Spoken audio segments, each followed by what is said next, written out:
Okay, podcast people, it is time for Wine Crush Podcast. We are in our next episode 3, here in downtown lovely McMinnville on 3rd Street. If you've never been here, you are truly missing out. But we have 2 legends today with us. And I know neither of them would title themselves that way. Both very humble gentlemen with impeccable and long resumes in the wine industry. So we're going to start with Anthony King. A lot of people know who he is. We're going to end with James Cahill. They're buddies. They're both on the mic. So they might say something, either of them, throughout this entire conversation. One never knows. So grab a glass of wine, sit back and relax, and we are going to talk wine from the Willamette Valley and maybe beyond. You never know where we're going to go. So, okay, Mr. King, you're up first. I'm ready. And are you ready? Okay, I'm so glad we're ready.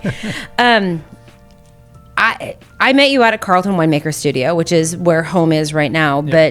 But you told me like this lovely long story of kind of your entrance into the wine industry, what you did before.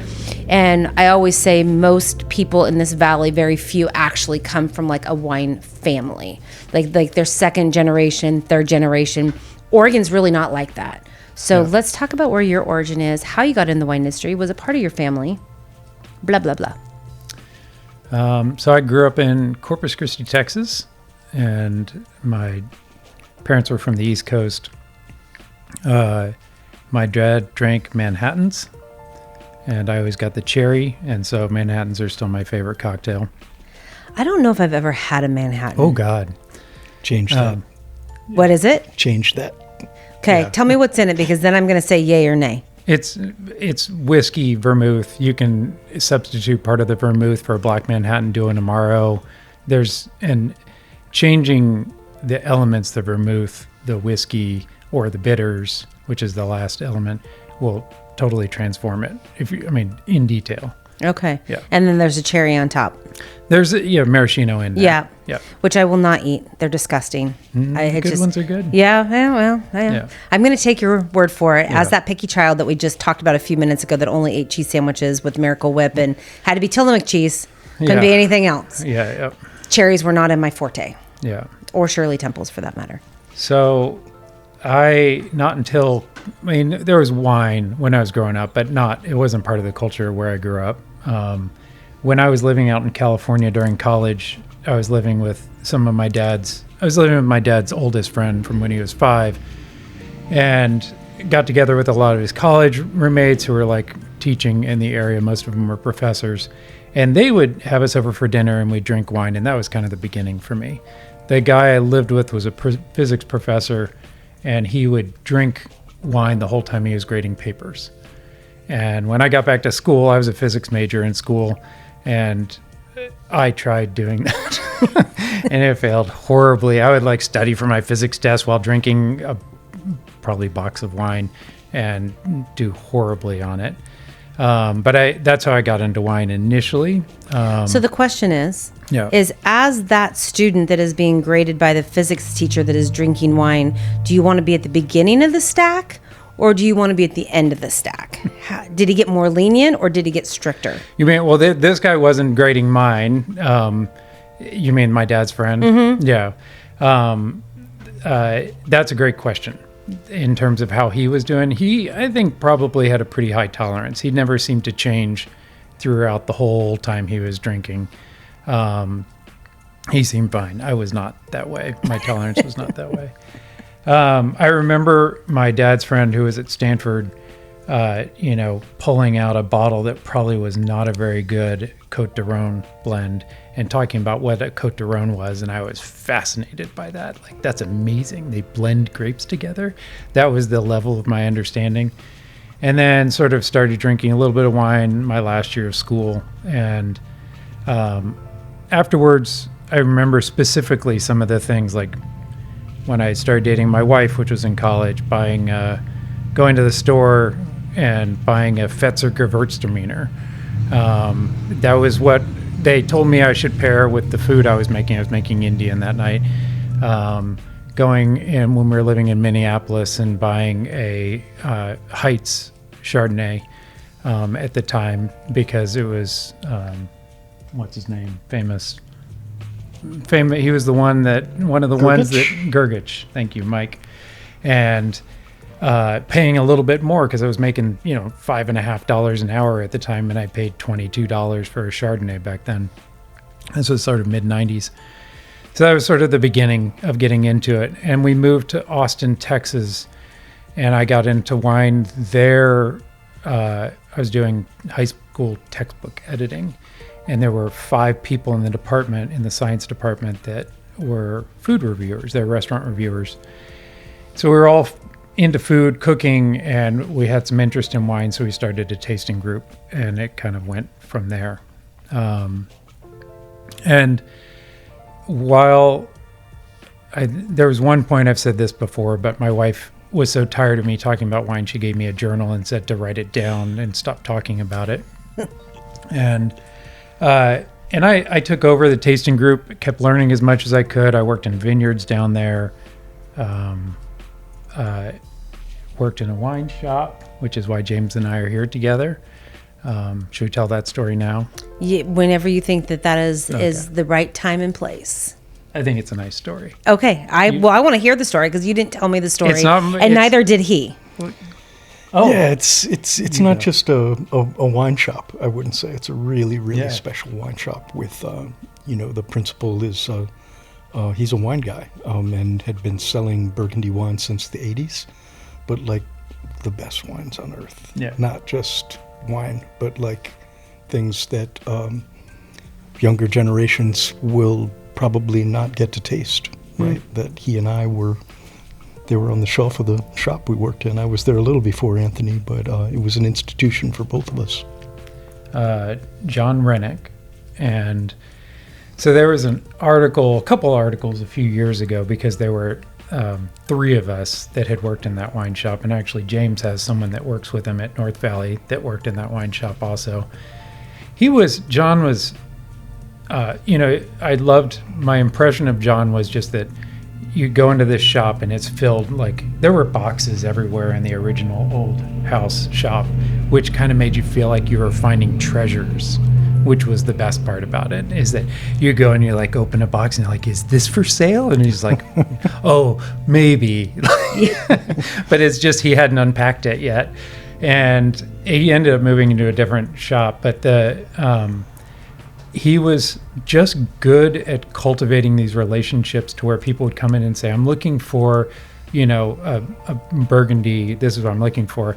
And he would just not say anything, walk across the shop, and the customer would be like, am I following him? What's happening right now? And then he'd walk over and he'd pull a bottle that was probably $300 or something off the shelf and say, that's your bottle. And he would just hold it out. And then they'd go, okay. Great. It's like the greatest salesman ever. Oh, it just, people trusted him. The big thing was that if you worked at that shop, I think people had a presumption for what your wine style was, which was definitely more on, and you can correct me if you don't think this is true, but it was much more on the French side, much more European acid. And I think that the shape of wines that they were selling in that shop all were of a family, and he never really betrayed that.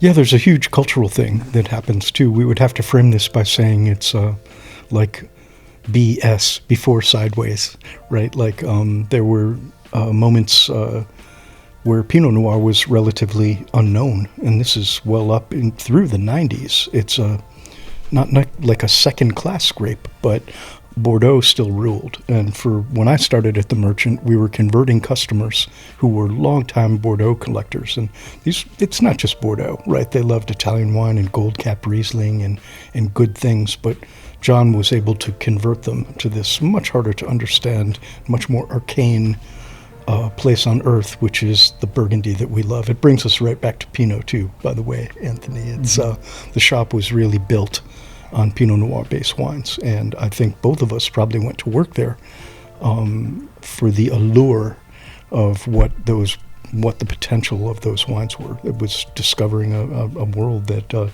neither of us knowing much about wine on a big scale, right? At the time, it was eye-opening. It was, it was absolutely like looking at another world.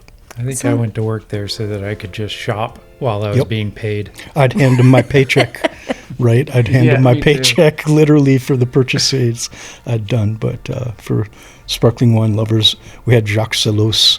You can't get Jacques Salos in this country much anymore, and we had it on the shelf. We could buy it for an anniversary or a birthday or something like that, and Roumier and things that, I'm getting all glossy-eyed now, sorry.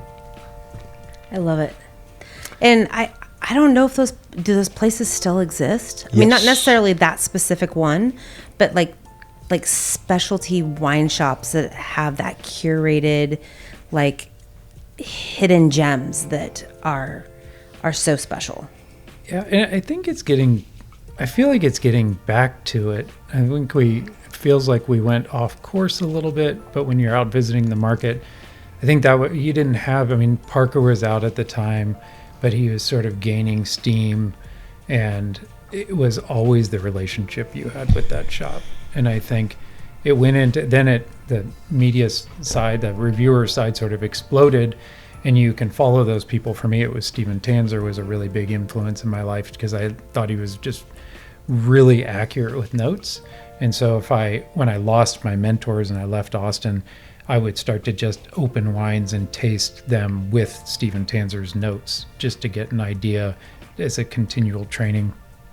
But I feel like more and more you still have those places where people have that really strong connection with the person, and then there's the other side where it's a larger shop, but oftentimes still there's somebody. You have to trust somebody and know that your palate is aligned with them. Yeah. But I could see two things in Texas happening, kind of a diversion, which is you could go to the Austin Wine Merchant, the Houston Wine Merchant, and Pogo in Dallas. Unashamed endorsement of those places because they're independent retailers. Those three shops are probably 86% of the independent retail business in Texas. In other words, everything else is chains. And some Burgundy agencies have aligned themselves with big chains in the interest of getting paid, expedient delivery. They don't have to think about it. The wine goes out and they wash their hands of it rather than the other side, which is these key retailers and on-premise accounts, of course. Pogo's actually also several winemakers came out of that place. That's amazing. I didn't know that. Yeah. Are there any the that third are winemaker local? out of Austin Wine Merchant was Adam from Siduri, that started Siduri. So it's kind of cool. Yeah. Yeah. I mean, yeah. Who would have known that, in that little shop, the two of you would be sitting on my couch how many ever years later? The quick end of that story is that I came out here in 99. I was already working in Napa and tried to meet James, and I think I chased him around the valley, and we were like, would have been texting? Was it texting back then? No, I don't was think it phone so. calls? And then I finally ended up leaving. He was working at Beaufrere, and I ended up leaving a bottle on the front door, on his front doorstep, just as a, sorry I missed you sort of thing. And then we've been talking about having a beer ever since, and we never have. No, I'm just kidding. And that was in 99? Yeah, I'm just kidding. Well, I'm so glad I invited you both the same day. We can have that beer. We can go across the street to the Bitter Monk if we need to. And I actually have beer in the fridge. We can just have a beer here. We got Corona here. God bless you. Yes. But John Rennick also came up here, and he had a short stint working for Beaufrere. He's a sales guy for Beaufrere. So he's known locally as well. Okay. I love it. There you go. Yeah. Okay, so 99, is that when you actually landed in Oregon? I was working in, I worked in, like I said, vineyards. A few of them, I was volunteering. I would wake up at like 3 or 4 in the morning, drive to Lampasas, which was 2 hours north of Austin, plant, do all this stuff, and then tell my boss at the publishing firm, I'm coming in at noon that day, but I'll work over the weekend or whatever, just to get experience. Worked a couple vintages down there, but I think I mostly did some vineyard work. And then 99 did harvest down there in July 6th or something crazy. Wow. And Definitely not the cool season at that point in Texas. when you were picking, I remember that you would hide behind the vine. So you would crouch just so that you could get away from the sun hitting you. And so we picked, my wife and I did, and then we weren't married at the time, but we moved out to Napa, and my first harvest out there was at Acacia, big winery in Napa, Carneros. And I had choices to make when I was interviewing, and one of them was a winery called Jade Mountain, which was Rhone producer, winemaker, was French trained, really great, and it was really hard to make the decision. He was so small, and he poured a Viognier it was made in an old cellar, like a cave. And so how amazing is that to go from Texas, and then you show up there, you go to Napa Valley, and you go up into one of the, hillsides, and I walked in not knowing there was an old Macintosh, like the kind that I had when I was a kid, in an office, like a little door, looked like a bathroom, but there's just an old Mac there. You go in, and he was back in there, and he poured the most amazing Viognier out of a barrel at the time. And I'm really surprised that I took the Acacia job instead, which the reason I took that is my boss at the time and longtime friend, we're still friends, Michael Terrian, sat down in the interview and he said, "We're going to make the wine together. Like, will you come and make the wine with me?" And he explained like what he was trying to accomplish. It was his second year as head winemaker. And I was like, that sounds appealing. And then I did the harvest and I barely saw him. That was my best part, is like he'd just show up every once in a while you'd been doing pump overs all day. And he'd go, "Thanks for doing that." And then he'd walk away. At least he thanked you. But he would sometimes at lunch, you'd ask him questions and stuff. And he hired me after harvest to be a lab tech. So I did still work for the publishing firm. And I worked like 3 days a week at the winery, and then went to UC Davis the next year. So I was trying to get residency so that school would be almost free, and that's what I did. Yep. It's smart. I mean, even back then, school was expensive. Yeah. Yes, I mean, relatively anyways. Okay, so we've gone through Texas and Minneapolis. Is that what you said? It was, school in Iowa for college, and then when my wife's from Minneapolis, and we lived there for a little bit, and then Texas, and then Napa. So how did Oregon come into play with all this? I always wanted to live in the Northwest. When I was a kid, I thought I'd live in Seattle. I have no idea why. I went to the Olympic Peninsula with my dad when I was 12. Maybe it came out of that, I think. And I just sort of always thought it was a really cool place. And in 99, that trip, I came to kind of see if I could see James. I drove up and we stopped in the valley, did some tasting, went up, did tasting. I dropped off my wife. She was doing something with her dad up in Seattle, and went and toured Washington wine country. Is it too much story? I don't have to tell my story of life. I'm going to tell you. No, I love it. I was in a tent in Devil's Hole Campground, I think it was called. And sounds appealing. Yeah, and I was the only tent there, and I was by myself in the tent, and I was reading a Washington wine guidebook in my tent, and I got harassed by 2 pickup trucks where they were like circling the tent and shining lights on it. And I just love that I'm in there reading a wine book, like so harmlessly there. And it felt like Devil's Hole. And I think that's what it was called.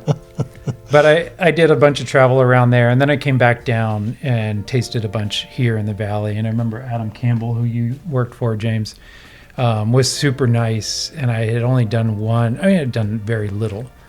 And Adam came into the tasting room, and he was like, "Oh, you work in the industry?" "Yeah." And he said, "Come on in." And we tasted in the barrel, and he was like, "How does this taste versus your wines?" And I'm like, "I don't know. I don't think I've even tasted the barrels at work, like at Acacia." I had just finished harvest, but I really liked, and I think what everyone loves of coming to Oregon is that feeling, that you just have somebody that welcomes you. You have no experience, but they treat you like you're someone that has something to say. And I think that's still the nature of the industry here, which is cool. I would not disagree with that. So what was your first stop in Oregon then? You mean on that trip? No, just that you've decided. That was just a visit. I worked at I ended up stayed on after school. Even while I was in school, I think I got hired as an enologist at Acacia. So in my second year, I was already working full time. And then I got hired. I was assistant winemaker. I was winemaker by 2003. And then they got purchased by Diageo in 2004, I think. And then I was trying to get out because I hated it. It was awful. They were just like destroying a brand. And we ended up adopting crazy amounts of wine from these other projects from Sterling and Beaulieu Vineyards. And I'd just go up and taste a bunch of wine and try to blend it together. And I was just by myself. Everyone else had left or was let go. So I was basically running Acacia at the time. So vineyard manager and winemaker and kind of manager. And so I was trying to get out, and there was a job in Oregon that I was looking at all job ads. And it was how job descriptions say looking for, it'll normally say these qualifications, and then you need to be able to lift 50 pounds, all that stuff. And instead it said looking for a winemaker who wants to work in a non-corporate environment. Yeah. That was the entire ad, and that was Eric Lemelson. And that, and I met him. I interviewed with him in San Francisco. He flew in, and the interview was with his wife, his mom, his kids, his son, his nanny, who I thought was his wife for half of the interview, and because she was sitting next to him and his wife was on the other side of this table, and he didn't really introduce, he just said names. So I was like, maybe that's his sister. Like, I didn't know who it was. And we had a nice interview, and then I flew up here, and the operation is really pretty. It's across the street from where James was working. I remembered at the time I knew Tony Soder from Napa days, and I called Tony and was like, what do you think about this? You're across the street. And he was pretty helpful. Yeah. And so then I started at Lemelson in 2006. And then I've been here. I was there till 2015. And then I moved to the Carlton Winemaker Studio right at the beginning of 15. The Carlton Winemaker Studio is such an interesting place.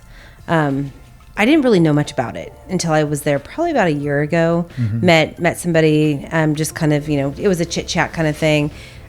You walked me through what the Carlton Winemaker Studio is, and what I always thought it was kind of, that's where the newbies go. Like if you're a newbie, that's kind of where you go. You kind of learn what you're doing, and then you move on and kind of do your own project. That might have been the case once upon a time, but when I walked in and I was looking at like the wall of who's there now and the wall of who has been there, because you have kind of this cool setup with kind of like your what am I looking for as far as words? I don't know. Anyways, it'll come to me. But those that have been there and have moved on to whatever, It is the who's who of wine in the valley. And those that are there, especially now, they're legends. I mean, it's not newbies by any means. It's people that have been in the industry for a very long time, have these really cool projects, and you're kind of the ringleader of the whole thing. Yeah, I think it's being run pretty well now, and I think that helps. But there's also the element of, the first year was amazing. It had Tony Soder, Lynn Penarash, Andrew Rich, Eric Hamaker, he's always been a big name, and very quickly at Lemelson, if Eric Lemelson didn't know what a technique was that I was going to do, or I would have to call Eric Hamaker or Steve Dorner at Christum, and I didn't know Steve Dorner. Which is the best part. So I would call Steve Dorner and go, hey, Steve, this is Anthony King at Lemelson. Have you ever done this with it? Oh, you have? Okay, that's great. Okay, thanks a lot. And, but both of them, so a group of amazing people at the time.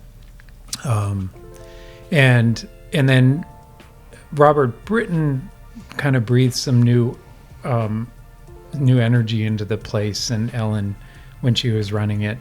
And then I think a big turning point was Isabelle Mounier coming in. So she left Evening Land and started her own project, and then she was making wine for a lot of projects. And I think that Isabel's a very discerning person, sort of famous for, you need to do it this way or I'm not going to be here. And the idea that she was successfully making really nice wine starting in 14, it was definitely part of my decision to go there. Is I called Isabel. I talked to friends. I brought the wine. Is it okay to talk about the wine? Yes, please. I brought the wine I brought because it is sort of a, in the nature of that James and I collaborate together, and that the studio is a collaborative environment. This wine is one that I made with Patrick Reuter when I was asked if I would come to the studio. So I'm half-time as a general manager. I'm a contract, actually. When they asked me, do you want to come and do this? I went over to Patrick and Lee's house and sat down, and we drank wine and talked about it. And what is this like for my career? You worked at the studio. So they were one of the first wineries there, and they were there until from 2002 to 2008 with Dominio 4. And in that night, after we'd been drinking, Patrick was like, do you want to start an Italian wine project together? I love him. And so this is a Vermentino from 2015. So that was the first wine we made on that project. And then he painted the label, which I think is very pretty. I hadn't even looked that close at it. Yeah. I just assumed it was your label that you do. This is one of 3 bottles that exist now at this point. Because it's getting older. It's, it's 11 years old. But but I called Isabel and of course talked to Ellen and Robert, and I think that it's one of those, I'm not going to build it up, but it is one of those things that, the talent begets talent, is once you get a couple of people in there that are comfortable and saying good things, then it makes it very easy to make the decision to come in. And James could speak to that or not speak to that, since North Valley has been at the studio since what year? 21. Oh. There we go. So, but it's a great place so it has become more of this where it's very qualified people making wine that have run other facilities, and then they're very happy to let someone else run the facility. I'd quickly interject. I think when I started, there were a couple prerequisites, and there weren't really any newbies in the field right now. The studio's been many transitions. So you may not even know Lisa Scherer Hall was a local wine writer, and when the studio opened, she said it was like the Top Gun sites for winemakers. Obviously, Tony Soter there, Lynn Penerash. There was a lot of buzz, and I think it started out well. There were some transitions, let's just say, but it's never been better, is what I can see, because I'm there 20 years later, and I've watched the facility, and Anthony's deflecting his personal responsibility for making it a place, not just no newbies, but you've got to play well with others, a prerequisite, and then I think there's a kind of a hunger for collaboration, and it's amazing what you can learn by just listening, right? And so many bright people around. The studio's a great brand. We should have a whole podcast about that, I think, actually. We really should, and then bring in a couple of the players in that group, because it's if you want to go to a place that is like the who's who of wine in the valley that are legends, you can taste everybody at the tasting room right there. And so I just didn't know. And when I walked in and started looking at bottles, I'm like, this is great. This is so wonderful. And it's so nonchalant back there, kind of tucked behind, where it's at. So I just don't think people really know what to expect when they get back there. Go down the road, hit the stop sign, drive down the dirt road, which is oddly dirt road. Yes. In the middle of town, and then you're there. Yeah. So should we talk about your little brand? Sure. Yeah. Yeah. So in 15, I didn't ever want to have a brand. But it was part of my pay was that I get some some free tonnage, rent. The studio runs off of rent. You pay by the ton. And Eric Homaker and Louisa Ponzi and Ned and Kirsten Lumpkin were the owners. And so they made me a deal. And then Louisa was pretty, upfront that she wanted me to make wine. Eric thought it would be good if I'm running the place to be in the cellar, which I think is actually really smart. And then they agreed that I could consult, and that they agreed that I can consult and make wine in the cellar for other people, because why wouldn't they want me to be on premise all the time, which is true. I've joked about having a hat that says like off duty or something like that, because if something breaks, I'm oftentimes the person fixing it. And so if you're trying to make wine for somebody, it's hard when you're getting interrupted all the time, but you overcome that by just working more hours. I started Ratio because of that. And, Adam Campbell was another person I was talking to at the time. He's good friends with Louisa, and he just said, yeah, you should for sure make wine. Just sell it through the tasting room. Don't go crazy and try to sell it out in the market. Just make enough to enjoy yourself. And I've mostly done that. I sell a little bit. I was in certain states for a little while. It's still in Canada. But I mostly just make enough wine to sell there. And it's an exploration. So I work with vineyards for Pinot that either are curious, like a vineyard out in West Lynn, way up high elevation, and you walk into a place and you're just interested, and it's low stakes, or ones like working with Mimi Castile or Di Crisp, or people that I've been in committees and boards and stuff for years, and you just want to see what it's like to work with them. So I've switched around a lot, and no one cares. And then I make a different white variety every year, and that no one also cares. If you're up front and you say, I'm working with Viognier from Croft this last year, and I said, I'm doing it this year and I won't come back next year. And they're like, great. That gets us through the 1 year that we need to get through. And it works well. I worked with Louisa's Arnaise last year. And so it's just fun. It's exploring. And it's called Ratio. Yeah. It's a lot of it is someone in the tasting room. I overheard them saying everything about his brand is about his family, and I was like, oh God, that's true. It isn't. So Ratio and the label to some extent are my dad. So my dad was a mathematician. He was a physicist, but he was a physician.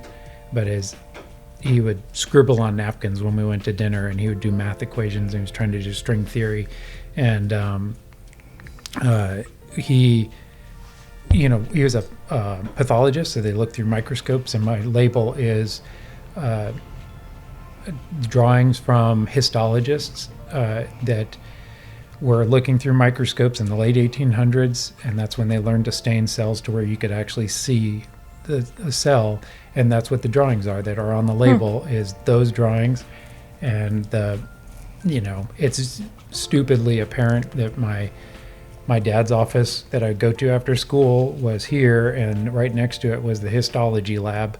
And then I ended up putting histology drawings on my labels. So, but that was the beginning of modern medicine, and I think they're beautiful.